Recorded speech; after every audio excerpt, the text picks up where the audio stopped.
Good afternoon everyone, my name is Dana Sigadarek. I am presenting for this afternoon and my topic is all about plant growth regulator and nursery. For my topic outline, what is plant regulator, types of plant regulator, and uses of plant growth regulator in nursery production. For the next objectives, my objective is at the end of the discussion, the listener must be able to understand the definition of plant growth regulator, identify the types of plant growth regulator, and last is classifying the uses of plant growth regulator in nursery production. Okay, let's proceed for my topic is what is plant growth regulator in nursery. Plant growth regulator or PGRS are widely used in nursery to control and enhance various aspects of plant growth and development. These chemical substances, also known as phytohormones, can stimulate or inhibit growth processes such as rooting, shoot elongation, branching, flowering, and stress tolerance.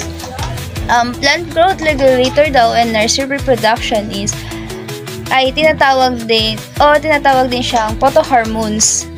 Phytohormones ay mga chemical na sustansya na malawak na ginagamit sa nursery upang mapamahalaan natin or maalagaan natin ang mga maraming aspekto ng paglago at pag-unlad ng halaman.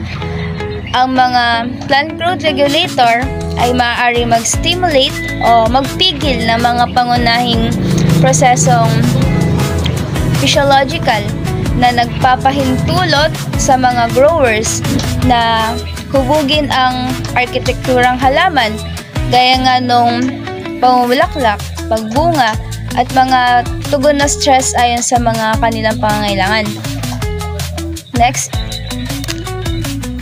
Next is common types of plant growth regulator used in nurseries.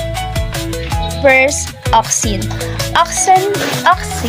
Synthetic auxin like androl-3, butatric acid, and matathlane acetic acid are primarily used to stimulate reproduction, especially in cutting.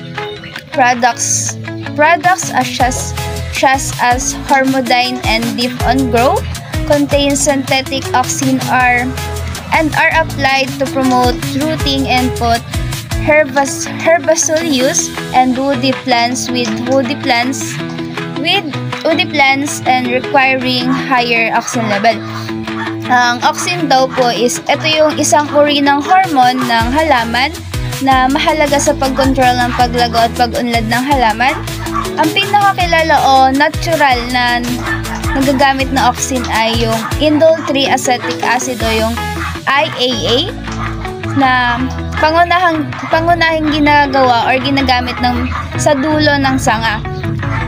Ang mga auxin ay may pangunahing tungkulin sa ma-ordinate ng maraming proseso ng paglago at pag-uugali sa buong siklo o yung life cycle ng isang halaman na nagsisilbi para maging malago o mahalaga yung isang regulator ng halaman para sa pag-unlad ng katawan o maganda yung maging bunga ng isang halaman. Next is cytokinins. Cytokinins, this promote cell division and lateral branching. Compounds like benzyl adenine o yung Maxel na tinatawag are used in induce branching in nursery trees, improving tree structure and quality. For example, Maxel has been effectively used in apple nurseries to increase lateral branching.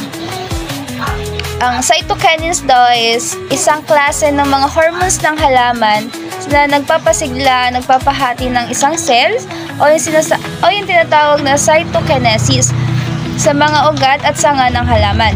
Sila ay mayroon isang mahalagang papel sa paglago at pag-unlad na nakakaapekto sa mga proseso tulad ng pagkakaiba-iba ng sesula, apical dominance, pag-unlad ng axillary band at senescence ng dahon. Ang mga cytokinins ay pangunahing sinisintensya sa mga ugat at iba pang aktibong naghahati na naghahati ng mga tissue at dinadala sa pamamagitan ng xylem sa iba't ibang bahagi ng halaman. Next is gibberellins. Gibberellins, this promotes stem elongation and flowering. Gibberellin-containing products are sometimes mixed with cytokinins to modify tree growth and enhance branching in nursery stock, including apples and pears. Yung gibberellins daw ay isang uri ng hormone ng halaman na may pangunahing papel sa regulation ng iba't ibang aspeto ng paglaki at pag-unlad ng halaman, kabilang dito yung stem elongation, germination, dormancy at pamumulaklak at yung senescence ng dahon at prutas. Sila ay kabilang sa mga pinakamahabang kilalang klase ng hormone ng halaman at isinasagawa sa pamamagitan ng terpenoid pathway sa pangunahin ng mga plastid at pagkatapos ay binabago sa kabila ng biologically active sa mga anyo na endoplasmic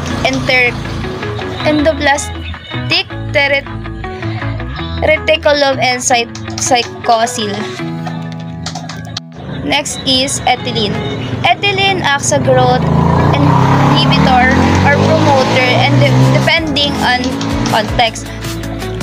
Ethylene promoters like floral increase ethylene production, which can disrupt terminal growth and promote lateral band release but must be used consciously to avoid flower abortion. Ang ethylene daw ay isang simpleng gas ng hormones ng halaman na may pangunahing papel sa pag-aayos ng malawak na hanay ng mga proseso ng paglaki, pag-unlad at tugon ng stress ng mga halaman. Ito ay inililikha sa halos lahat ng bahagi ng mas mataas na mga halaman, mga tangkay, ugat, bulaklak, prutas, tuber at buto. Ang mga biosynthesis nito ay mahigpit na kinukontrol ng parehong mga senyales ng pag-unlad at ng kapaligiran. Next is abscisic acid. Abscisic acid used to improve plant stress tolerance by regulating stomatal closure, thereby reducing water loss. New plant growth regulator based on abscisic such as Contego are being evaluated for their ability to extend shelf life and improve drought resistance in nursery plants. Ang abscisic acid daw is isang mahalagang hormone ng halaman na kailangan para sa naangkop na stress regulation ng paglago at mga prosesong pangkaunlaran sa mga halaman.